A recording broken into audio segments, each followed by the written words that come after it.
Bila berbicara mengenai surah Al-Qasas juga, dalam ni banyak menceritakan tentang kisah Nabi Allah Musa alaihi salam.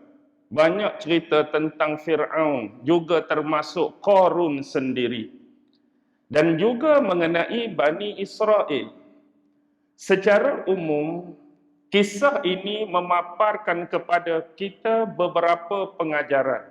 Terutama ialah dari aspek dakwah yang telah dilalui oleh Nabi Musa alaihi salam dan juga sebagai perbandingan dengan dakwah Nabi Muhammad sallallahu alaihi wasallam.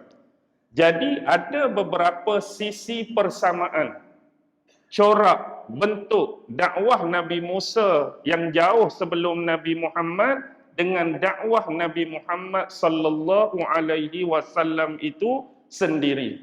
Ada beberapa perkara sebagai komponen. Baik, sebelum tu bila kita berbicara mengenai Bani Israel, sebelum ni, yakni sebelum Nabi Musa sendiri pun, Bani Israel ni telah lama Islam. Sebelum Nabi Musa berada di kalangan mereka, Bani Israel tu dah Muslim. Di tangan siapa? Di tangan Nabi-Nabi dan Rasul sebelum kedatangan Nabi Musa.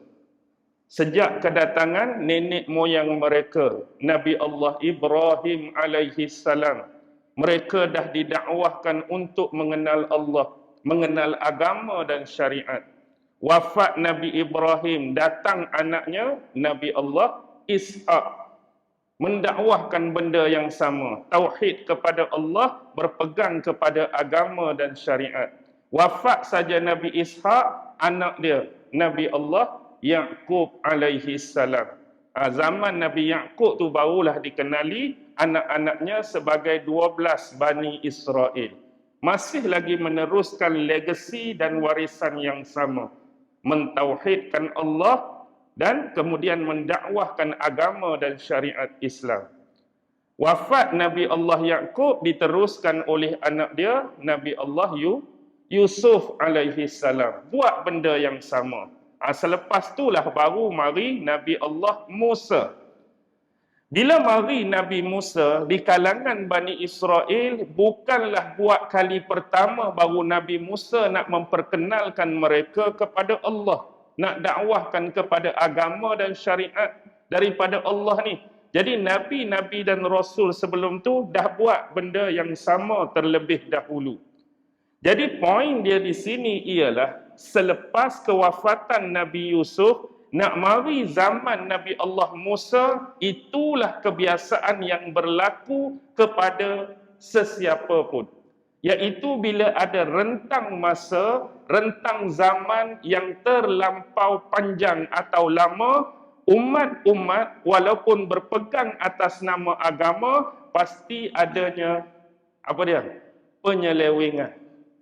Ada penambahan tertentu, ada pengurangan tertentu, ada penyelewengan tertentu, ada kesilapfahaman tertentu yang telah dilakukan oleh Bani Israel dalam bentuk cara mereka mempraktik dan mengamalkan agama. Jadi salah satu tugas Nabi Musa mari nak perbetulkan balik apa yang tersilap. Maksudnya kalau ada penambahan, baiki balik. Kalau ada pengurangan, baiki balik. Kalau ada penyelewengan, betulkan balik. Okey, ini sama dengan Nabi Muhammad sallallahu alaihi wasallam. Kalau kita tengok sebelum kedatangan Nabi Muhammad, nabi yang terakhir di kalangan bangsa Arab ni sampai kepada mana? Hak last sekali. Lepas Nabi Allah Ibrahim, Nabi Ismail. Tapi selepas Nabi Ismail nak datang Nabi Muhammad tu, dia punya lama jarak masa tu macam-macam berlaku kepada pegangan orang Arab sendiri.